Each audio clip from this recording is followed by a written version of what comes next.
Welcome to the Sales History Podcast with your host, author of The Transparency Sale and the Transparent Sales Leader, Todd Caponi.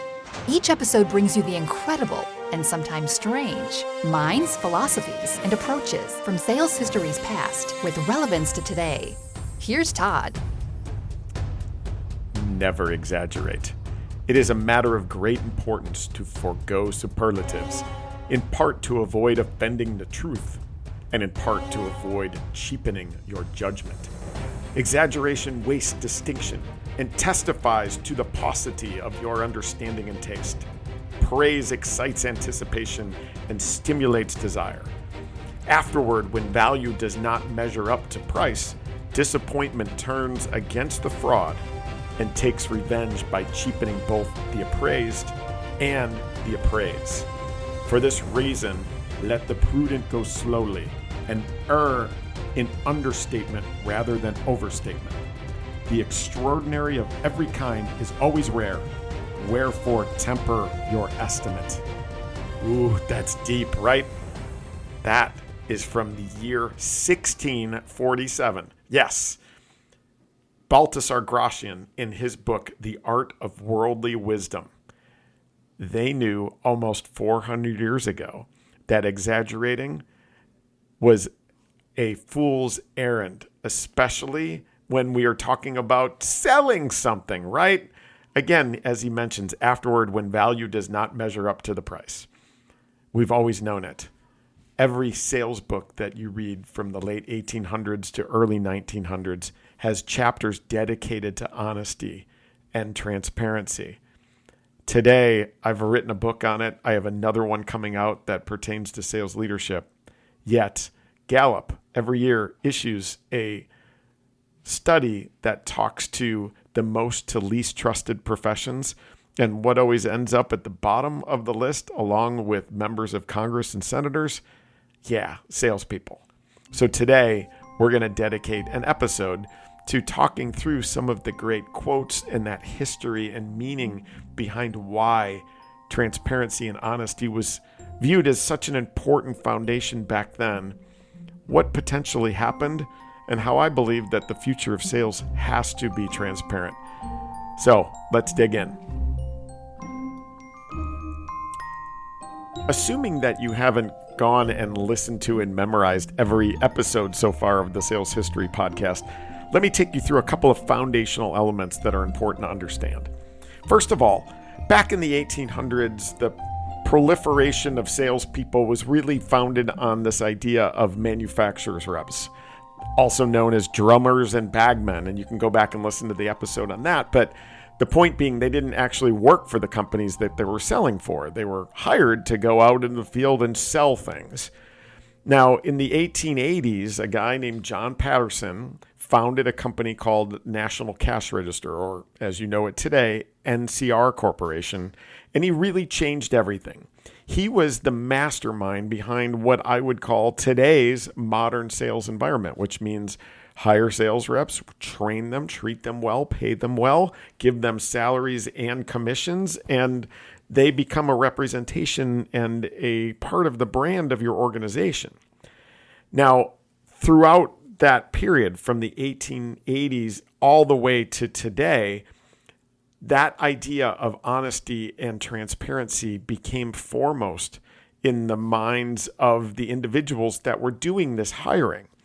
And so as we walk through the books from the late 1800s and early 1900s, there was actually chapters dedicated to trust and transparency. John Patterson himself in 1900 talked about the 3 core ways to convey an idea. And this was foremost in the way that they thought about selling. To convey an idea, the first thing that we need to do is, quote, use a picture instead of words. Use one and make words mere connectives for those pictures. So brilliant advice, still very relevant today. Number 2, few words, short sentences, small words, big ideas, right? So that was kind of a cool phrase. But then rule number 3 was tell the truth. Fast forward to Arthur Sheldon, the goat of sales philosophers, 1911, in his book, The Art of Selling. He talks about this idea of the world of selling being about quote, "We do not go forth as salesmen like the freebooters of old, or the thugs and thieves of today, to plunder the community of which we are a part. We have nothing in common with the fakers and petty swindlers." And fakers, I need to look up that definition, but it's F-A-K-I-R-S. Now, back to NCR Corporation, you look throughout what they would send out to their salespeople, and they were constantly reinforcing this idea of telling the truth. They had sent out a daily newsletter to their 1,000+ reps, so daily newsletter in the mail to 1,000 reps, which to me is unbelievable. But in this newsletter, they often had this subject called Letters from Dad. And basically, Letters from Dad was something that a veteran sales rep was relaying tips to his son, who also sold for NCR. Now, what was amazing about one of them, I was reading these Letters from Dad, and one of them was the dad talking about this idea that he was out visiting clients, and he found out that his son lied to a prospect. And in it, so letter from dad to his son, it says simply, "I didn't tell him you were my son. I was ashamed to." Like, oh gosh, that hurts. Take that. But again, this idea of truth and honesty was foremost in the minds of everybody that was trying to build a organization at the time. 1905, Edwin Oswood Grover created something called the Salesman's Creed. And it's this one little sheet of paper. I ended up procuring an original copy from 1905. But it was, as a creed, it was meant to be, hey, salespeople, read this to yourself when you start off in the morning. And it's amazing, but there's one sentence in it that jumps out. And it says, "I believe that honest goods can be sold to honest men by honest methods." Keep going. There are books all the way to 1913. So Nathaniel C. Fowler Jr. in his book Practical Salesmanship has a whole section of the book dedicated to telling the truth. And this idea that, quote, "the salesman should represent his goods as they are, tacitly admitting that he is selling them at a profit, but at a price which will be satisfactory to the buyer." But it's funny, Nathaniel almost seems like he's getting revved up as he's writing. The next sentence says, "No salesman ever succeeded without inspiring confidence, and there is absolutely no way of creating it except by honesty and always telling the truth." But Nathaniel is only getting started. This last paragraph in this section is fantastic, and it goes on to say, quote, "Does it pay to misrepresent goods or to otherwise lie in business? Yes, sometimes." You think, what? But then he goes on to say, "If you have no respect for yourself, if you have no conscience and sense of honor, if you do not expect to meet the customer again, if you're selling fake goods, or if you're willing to sacrifice your customer after the first sale, getting out of him all you can and getting through with him then and there, if you can cover up your misrepresentation, whitewash your lie so that its blackness will not be seen until the sale is consummated, then, only then, lying becomes a business commodity with some financial value." Amazing, right? In 1918, Frank Farrington, who's written some great sales books at the time, in one of his books, he's got a poem, and the poem is called "Stick to Facts." So, a sales book, a poem, and it's all about the truth, and one line says, "No matter what you have to sell, the truth is good enough to tell. Boost your goods and boost them well, but stick to facts."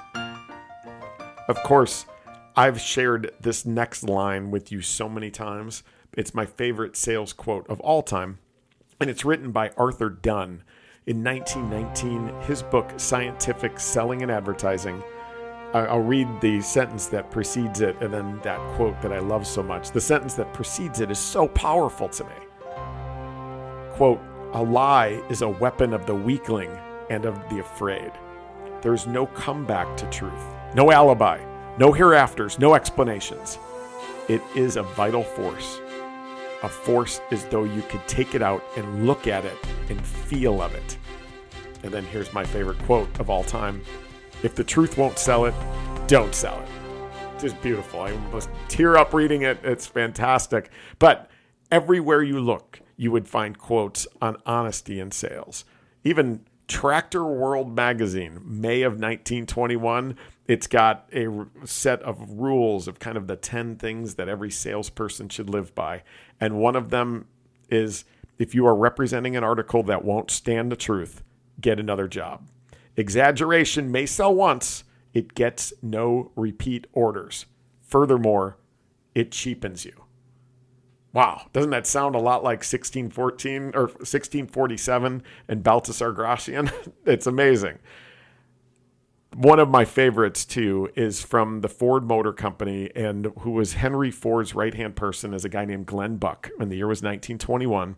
And he says, if there were no such thing as honesty in the world, we would have to invent it as an efficiency measure. And I think that's an important one to look at history through, because today we still see lying that takes place in sales.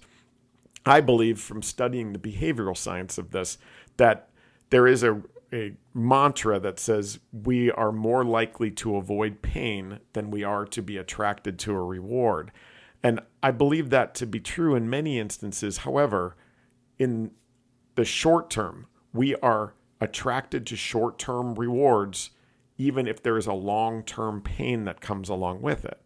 We prioritize that reward over long-term pain when the reward is right in front of us. Think about vices: drinking, overeating, smoking, drugs, getting a sale, right? Getting a sale. It's almost like a vice when we think about, drinking. You have the drinks tonight, tomorrow morning, you're going to feel like crap, but you're still going to go out and have some fun today. In sales, we tend to prioritize the check in our pocket over the long-term ramification. We always have. And never was it more prominent than during really tough times that we've had in our economy.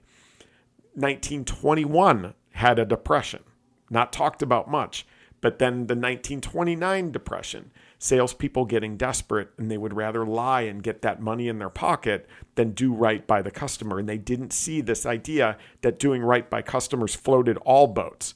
There were actually philosophies that were almost based in lying or trying to pull at the heartstrings of the customer. There was a philosophy called mood selling. Part of that was during the Depression, salespeople going door to door would bring an individual of their family with them and be like, hey, listen, if you don't buy this, Johnny here won't eat, right? That has led to this perception that even though it's a small percentage of the sales world, that perception that sales is slimy and filled with lies, it doesn't take much to sour the whole pot. I've had some experiences lately where I still have salespeople lying to me, small business owners lying to me, listening to the individual that owned a Thai restaurant on Mother's Day. My wife and I ordered out. They promised 25 minutes. Got there, turned out it was an hour and 15 minutes. And as we sat there waiting, and I was commiserating with other people that had already paid and that were waiting for their food, I heard this individual on the phone, the owner of the restaurant, continue to promise people 25 to 35 minutes. Why? Because that money in his pocket was better than telling the truth and risk having an individual that didn't buy because they didn't want to wait an hour 15. The world has changed. The world of sales has not changed much, right? We've talked about that so many times, but one of the big ways that the world has changed is this proliferation of feedback and reviews. 100 years ago, you could get away with a lie because what's that individual going to do? They're going to tell their small circle of friends, and maybe they write you a letter. Oh, well. But today, the proliferation of that bad news shuts down businesses. And in today's world, not only from that perspective, but the idea of software as a service, product as a service, everything as a service, the sale itself is the beginning, not the end of the sales process. That is a big change that's really come about since around 1995. Add to it this idea around the fact that behavioral science has shown us that what triggers a decision is our ability to predict. We do not buy when we are convinced, or if we do, we're not going to be really happy about it. And we all know subconsciously that perfection is not a thing that exists. Embrace the truth. Lead with transparency. Transparency sells better, it retains better, it grows better, and I believe it is our chance to get sales back on the same footing as it was back in 1916 when Woodrow Wilson was keynoting the World Sales Congress in Detroit, Michigan, where sales was trusted, it was respected, it was admired. Your buyers don't necessarily need you like they did before, but they will need you if you're an asset to them instead of a necessary evil. And I believe that the truth, selling through transparency and being honest, is not only the best thing for the sales profession, but just like in 1916, raises all boats. It grows the economy, and when the economy does well, we all do well. And that is a key trait of a great profession and a great salesperson. So embrace that. I hope that you agree. I would love to hear if you've got a differing opinion. The future of sales, I believe, is radically transparent. The future of sales leadership, the future of really just about everything we do. And now is the time to embrace it. And hey, by the way, I happen to know a good book or two that you can read that'll teach you, like, how do we embrace that concept and do it the right way? The Transparency Sale, and my new book that's coming out this summer called The Transparent Sales Leader. So reach out. Reach out if you've got ideas that you want me to explore, if you've got questions, or if you need help for yourself or your sales organization. That's what I do.